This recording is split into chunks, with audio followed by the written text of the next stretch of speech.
Assalamualaikum warahmatullahi wabarakatuh. Hamdan wa syukran lillah wassalatu wassalamu ala Rasulillah Sayyidina wa Maulana Muhammad ibni Abdullah wa ala alihi wa ashabihi wa mawala amma ba'd.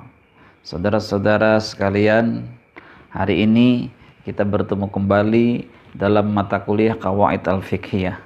Kaidah yang akan kita bahas pada hari ini adalah al-yaqin la yuzalu bisyak. Keyakinan itu tidak bisa dihilangkan dengan adanya keraguan, beserta dengan kaidah sub-sub kaidah lainnya. Untuk mengawalinya, marilah kita bersama-sama membaca basmalah. Bismillahirrahmanirrahim.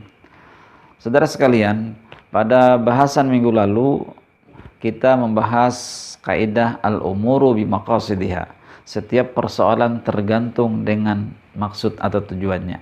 Nah, malam ini kita membahas tentang al-yaqin la yuzalu bisyak. Keyakinan itu tidak bisa hilang dengan adanya keraguan. Ini harus hafal. Al-yaqinu la yuzalu bisyakki. Ini kaidah asasiyah yang kedua. Keyakinan itu tidak bisa dihilangkan dengan adanya keraguan.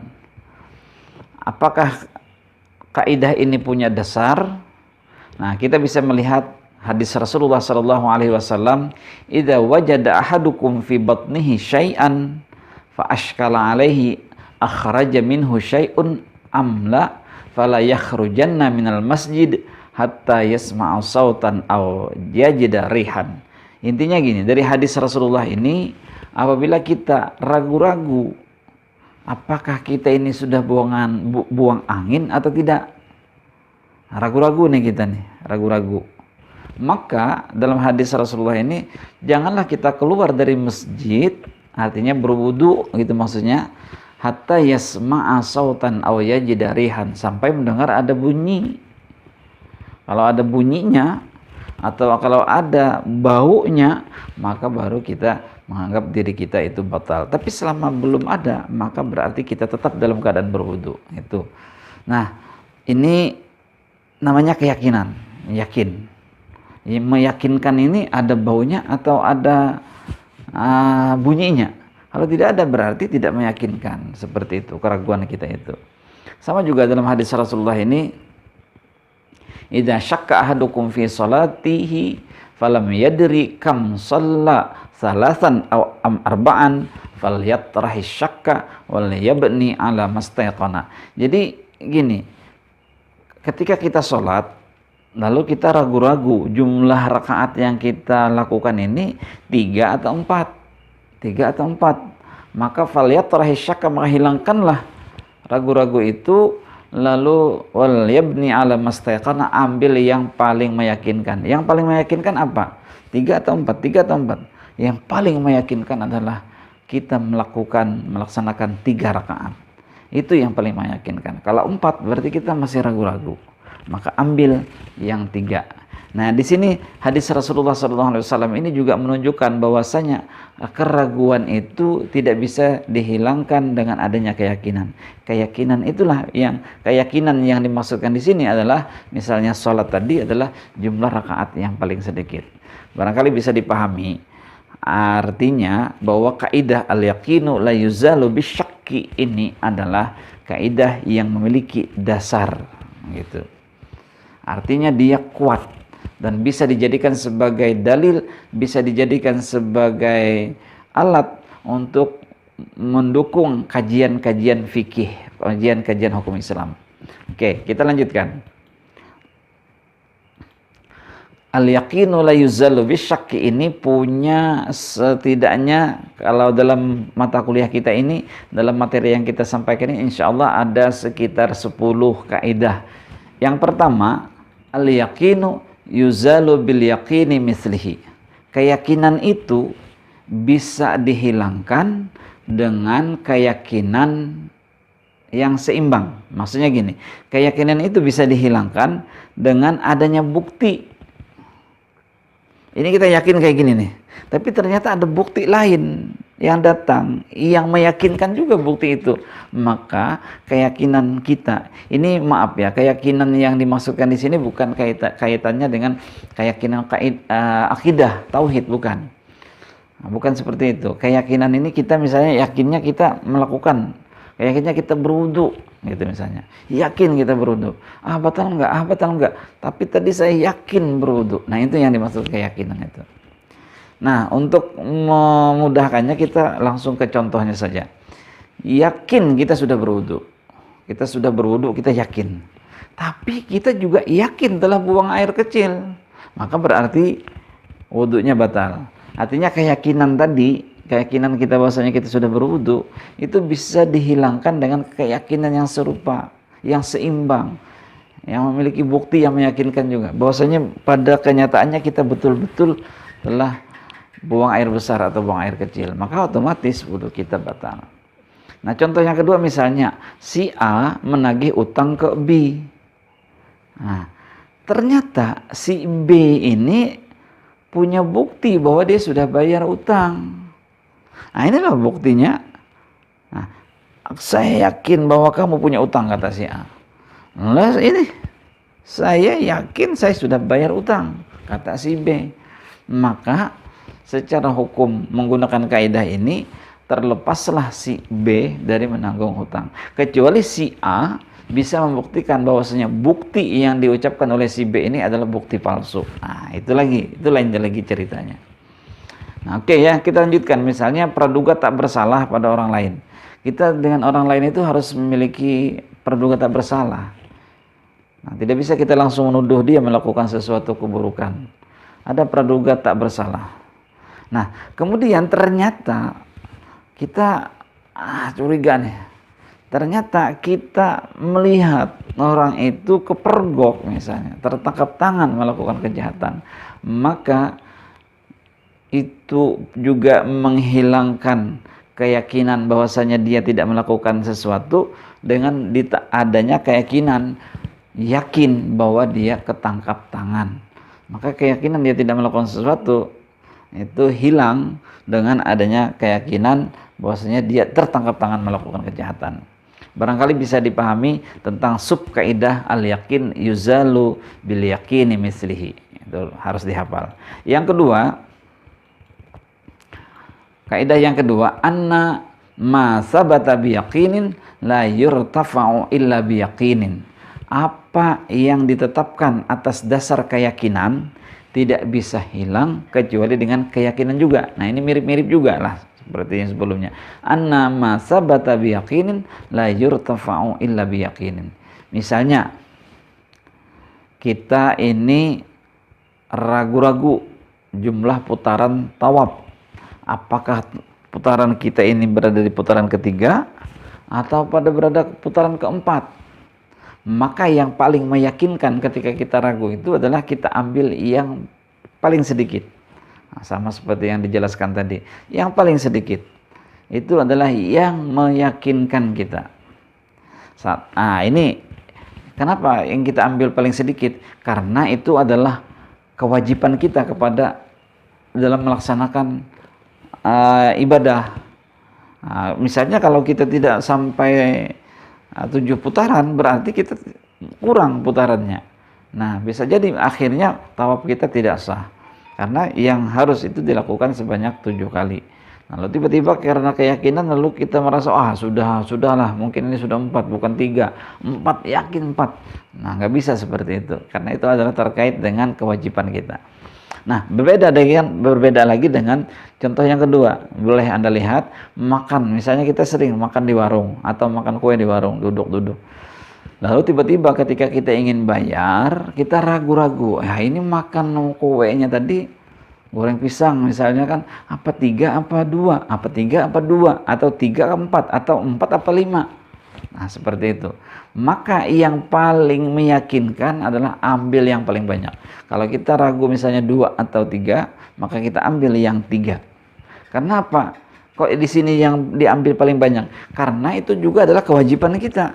Kalau kita sedikit memakannya, tapi sebenarnya kita banyak memakan, berarti kita makan hak orang lain. Nah, inilah terkait dengan kewajiban kita. Maka ambil yang paling banyak. Oke, barangkali bisa dipahami, anna ma sabata biyaqinin la yurtafa'u illa biyaqinin. Nah, oke. Selanjutnya, kaidah sub kaidah yang berikutnya adalah al-aslu bara'atuz zimmah. Hukum asal itu adalah bebasnya seseorang dari tanggung jawab. Artinya kita ini sebenarnya tidak punya tanggung jawab. Hukum asal kita itu tidak punya tanggung jawab. Nah, hanya saja ketika kita ini dilahirkan oleh Allah Subhanahu wa taala, dilahirkan melalui perut rahim ibu kita, lalu kemudian kita baligh, maka dengan baligh itulah kita mulai memikul beban hukum yang diberikan kepada kita. Selama tidak ada beban hukum seperti itu, maka kita tidak tidak memiliki kewajiban. Itu bisa dipahami ya. Yang selanjutnya, antara laki-laki dan perempuan, itu tidak ada kewajiban di antara mereka. Laki-laki itu laki-laki, ini perempuan misalnya, tidak ada kewajiban di antara mereka. Hak dan kewajiban nggak ada. Tapi ketika mereka berkenalan kemudian menikah menjadi suami istri, maka adalah hak dan kewajiban. Nah, itu bisa dipahami ya. Sama juga makan dan minum dibolehkan, apapun yang dimakan boleh, diminum boleh, sampai ada dalil yang melarangnya. Oh, ini makanan yang tidak dibolehkan dalam Islam. Oh, minuman ini adalah minuman yang tidak dibolehkan dalam Islam. Karena apa? Karena ada dalilnya.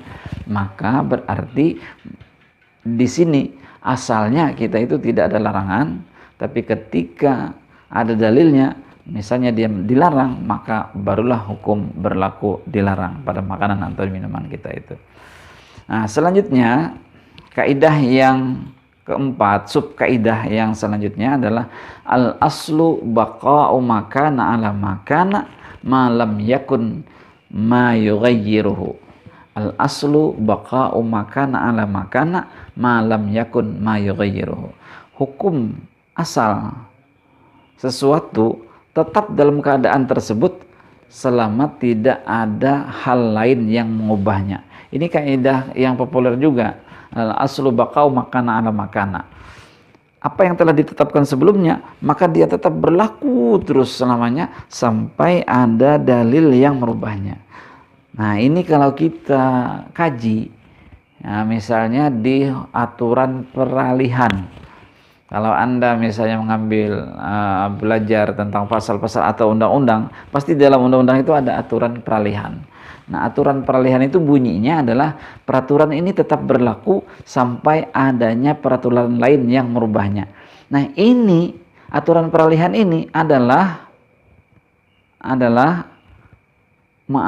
bisa disebut sebagai copy paste-nya kaidah ini. Al aslu baqa'u makana ala makana. Apa yang telah ditetapkan sebelumnya akan tetap berlanjut sampai ada dalil yang merubahnya. Nah, itulah kaidah tentang al aslu baqa'u makana ala makana. Nah, selanjutnya seseorang, contoh di sini seseorang tetap dalam keadaan berwudu sebelum adanya ditemukan bukti bahwa ia batal. Kalau saya yakin berwudu, tapi saya ragu-ragu apakah batal atau tidak. Nah, selama belum ditemukan bukti bahwasanya dia ini batal, maka dia tetap dalam keadaan berwudu. Boleh dibawa untuk salat. Yang kedua, seseorang tetap dikatakan punya utang selama tidak ada bukti bahwa ia telah membayarnya. Makanya saudara-saudara, kalau ada utang dengan orang, dengan teman sekalipun harus catat, dan ketika membayarnya juga harus dicatat gitu. Atau Anda meminjamkan buku, harus dicatat. Ini tanda tangan kamu ya, minjam. Nah, di sini tanda tangan mengembalikan. Selama tidak ada tanda tangan kamu mengembalikan, berarti buku saya itu masih statusnya dalam keadaan kamu pinjam. Kayak gitu istilahnya. Nah, lalu datang dia, oh enggak, saya sudah kembalikan buku kamu, Wal. Enggak ada buktinya. Nah, berarti inilah kaidah ini yang kita pakai. Artinya dia tetap dalam keadaan pinjam buku itu. Nah, selanjutnya suatu pasangan tidak disebut menikah sebelum ditemukan bukti bahwa mereka pasangan yang sah. Nah, ini hati-hati bagi masyarakat kita yang menikah sembarangan. Maka sebenarnya keduanya ini, pasangan ini bisa disebut sebagai tidak menikah karena belum ditemukan bukti yang sah bahwasanya mereka sebenarnya menikah. Bukti yang sah tadi adalah dilihat melalui adanya buku nikah. Nah, itu ya, hati-hati. Selanjutnya kaidah yang berikutnya adalah al-aslu al-adam.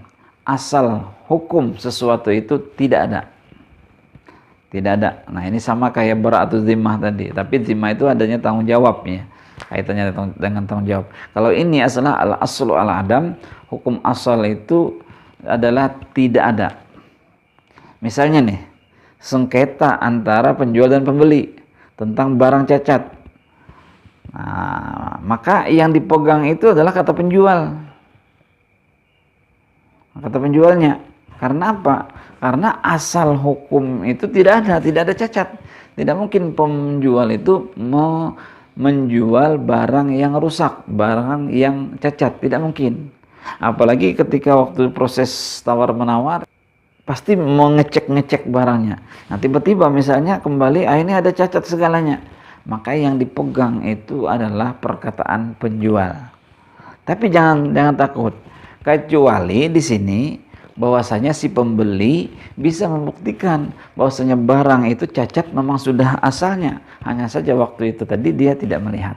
Maka tidak berlaku kaidah ini. Ini kaidah ini hanya untuk mencontohkan bahwasanya asal hukum suatu itu memang tidak ada. Itu ya. Nah, yang selanjutnya misalnya sengketa akad. Pihak pertama mengatakan misalnya akad tersebut dikaitkan dengan syarat-syarat tertentu. Nah, pihak kedua mengatakan, oh ini tidak ada akad ini, masa akad itu ada syarat-syaratnya? Nggak ada gitu. Maka yang dipegang dalam sengketa ini tadi, yang dipegang adalah pihak kedua. Itu pihak kedua, tidak ada syarat. Karena menggantungkan syarat pada akad adalah sifat yang datang kemudian. Artinya baru ada datang dia. Asalnya dia tidak ada. Akad itu nggak ada syarat-syarat, misalnya nggak ada terkait dengan syarat akad. Oke, bisa dipahami ya bahwasanya al-aslu al-adam, hukum asal itu adalah tidak ada sebenarnya. Nah, selanjutnya kaidah berikutnya adalah al-aslu fil asya'i al-ibahatu hatta yadull dalil ala tahrim. Hukum asal segala sesuatu, yang kaidah ini digunakan dalam bentuk muamalah ya. Hukum asal muamalah, gitu aja kita artikan, boleh sampai adanya dalil yang mengharamkannya. Muamalah itu adalah hubungan manusia dengan manusia. Hubungan manusia dengan manusia itu ya. Itu muamalah. Nah, muamalah hubungan antara manusia dan manusia, dengan lingkungan, dengan apa saja, itu adalah boleh sampai adanya dalil yang melarang atau mengharamkannya. Misalnya bisnis apa saja boleh sampai adanya dalil yang menyatakan bahwa bisnis itu tidak boleh lagi. Makanan boleh sampai ada dalil yang menyatakan bahwa makanan itu tidak boleh lagi. Budaya atau adat istiadat boleh sampai ada dalil yang menyatakan bahwasanya budaya itu tidak boleh, diharamkan dalam Islam, misalnya seperti itu. Nah, jadi selama tidak ada dalil yang menyatakan praktek tersebut haram, maka dia boleh. Nah, gitu. Nah, yang selanjutnya, walaupun tidak ada dalil untuk menyatakan kebolehan tersebut, ya, tapi karena ia tidak bertentangan dengan dalil-dalil yang lain, maka ia pun juga boleh. Nah, saya ulangi lagi, ini tidak ada dalilnya, tapi walaupun dia tidak ada dalil yang menyatakan bahwasanya ini boleh atau tidak boleh selama, tapi karena ia tidak bertentangan dengan dalil, perbuatan atau adat istiadat atau budaya ini tidak bertentangan dengan dalil yang lain, justru dia sejalan walaupun tidak ada dalilnya secara eksplisit, secara nyata, maka ia pun juga termasuk boleh. Nah, silakan kita merenungi bersama-sama. Apapun yang kita lakukan itu boleh dalam bentuk muamalah selama belum ditemukan ada dalil yang membolehkan, yang melarangnya. Gitu. Oke, selanjutnya, nah ini kebalikan dari kaidah tadi, kaidah yang sebelumnya. Al-aslu fil ibadati al-butlanu hatta yaqumad dalilu al-amri. Ada juga membaca kaidah ini gini, al-aslu fil asya'i at-tahrim hatta yadul dalil al-ibahah. Jadi ada kebalikan dari kaidah sebelumnya. Nah, berbeda redaksi tapi maksudnya sama. Hukum asal dalam ibadah adalah tidak boleh, batal. sampai ada dalil yang memerintahkannya. Nah, selama tidak ada dalil yang memerintahkannya berarti tidak boleh. Misalnya di sini salat sehari semalam, itu kan jumlahnya 5 kali dalam sehari semalam. Lalu ada yang mengatakan bahwa enggak 5 tapi 6. 6 itu yang betul. Maka apa yang dikatakan orang salat itu dalam sehari semalam berjumlah 6, maka itu perkataan batil. Sama juga misalnya di sini jumlah rakaat salat zuhur itu 4 rakaat. Lalu ada yang mengatakan bukan 4 tapi 5 misalnya, atau bukan 4 tapi 3. Nah, berarti selama belum adanya dalil yang memerintahkan seperti itu, maka tidak boleh kita ikuti. Waktu puasa misalnya telah ditentukan, tentukan waktu puasa dari terbit fajar sampai terbenamnya matahari. Lalu ada pendapat bahwasanya puasa sekarang itu adalah puasa Ramadan itu adalah sampai tengah hari saja. Nah, boleh berbuka. Nah, berarti ini adalah tidak boleh kita ikuti sampai ada dalil yang menyuruh, yang menganjurkannya. Ada juga misalnya di sini ada pendapat bahwasanya haji itu nggak perlu repot-repot datang ke Mekah, cukup dilakukan di Indonesia atau di tempatnya atau di negaranya atau di kampungnya saja. Itu sudah cukup, sudah sama. Secara fikih secara hukum Islam itu tidak diterima pendapat seperti itu. Tidak diterima pendapat seperti itu. Kecuali ada dalil yang menyatakan bahwasanya boleh di lokasi masing-masing untuk melaksanakan ibadah haji. Nah, jadi dalil yang dimaksudkan dalil itu bisa saja berupa ayat Al-Quran, bisa saja berupa hadis, atau bahkan termasuk yang disebut dengan dalil adalah kaidah-kaidah usul fikih, itu termasuk dalil. Kita sudah sama-sama pernah menjelaskan bahwasanya perbedaan makna metode dasar hukum, dalil, dan metode. Nah, jadi dalil ini bisa bermakna ayat Al-Quran dan hadis, bisa bermakna sebagai metode, yaitu usul fikih. Nah, insyaallah masih ingat. Selanjutnya kita ke kaidah berikutnya adalah al-aslu fil kalami al-haqiqatu. Al-aslu fil kalami al-haqiqatu. Hukum asal dari satu kalimat adalah arti yang sebenarnya. Jadi yang kita ambil itu ketika ada orang berkata-kata, berucap dan segalanya, maka yang harus kita maknai itu adalah makna yang sebenarnya. Makna hakiki dari satu kata itu. Nah, misalnya dapur ya dapur, misalnya teras ya teras, gitu loh. Nah, atau dicontoh di sini, saya mewakafkan tanah ini kepada anak bapak. Nah, sementara yang menerima wakaf itu banyak punya anak, ada anak angkat, ada anak tiri, anak apa saja, lalu ada anak kandung. Maka sebenarnya ucapan kata anak itu adalah secara hakikinya adalah anak kandung, gitu, bukan anak tiri atau anak angkat atau anak orang lain, bukan seperti itu. Maka ketika ada yang mengatakan saya wakafkan tanah ini kepada anak bapak, maka maksudnya adalah anak kandung, gitu ya. Begitu juga dengan misalnya kata-kata gadai, sewa, hibah, atau kata-kata lainnya, sedekah misalnya, maka diartikanlah dengan arti yang sebenarnya, gitu. Itu ya. Selanjutnya subkaidah berikutnya, la ibrata bizanni alladhi yazharu khata'uhu. La ibrata bizanni alladhi yazharu khata'uhu. Tidak diakui persangkaan yang jelas-jelas sudah salah. Persangkaannya kayaknya malam nih, nyata-nyata ada malam. Itu maksudnya. Saya yakin dia begini, nyata-nyata dia tidak begitu, gitu. Dia hanya sangka-sangkaan saja. Jadi hanya sangka-sangka dalam berbagai persoalan dan tidak ada bukti sama sekali, maka tidak diterima pendapat seperti itu, tidak diakui. Oke ya. Nah, kaidah berikutnya, la ibrata litawahhumi. Tidak diakui adanya waham kira-kira. Jadi ada kira-kira, itu tidak bisa dipahami. Nah, tidak bisa diterima maksud saya, tidak diakui waham. Nah, misalnya kalau waham ini terkait dengan zat ya, terkait dengan zat. Kalau zon itu terkait dengan bukan zat. Jadi hal-hal yang lain.